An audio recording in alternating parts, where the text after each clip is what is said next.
do you have a way to keep parchment paper from rolling up?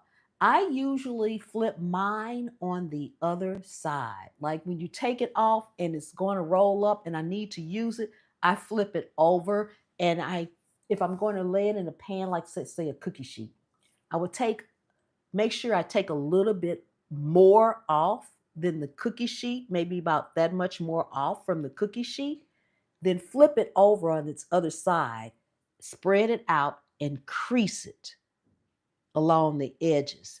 And because it's flipped over, it tends to stay. The only other thing, depending on what you're using it for, if I need to use it for something like in a cake pan or something where I need oil on it, or I'm going to spray it or use butter on the parchment paper as well, then I will put a little butter or cooking oil on my pan and then spread it out. It will roll up with that either. But if I have something like cookies where I don't need to oil, no oil in the pan at all, and I just need the parchment paper on there, I just flip it upside down, make sure I have a little extra, and crease it.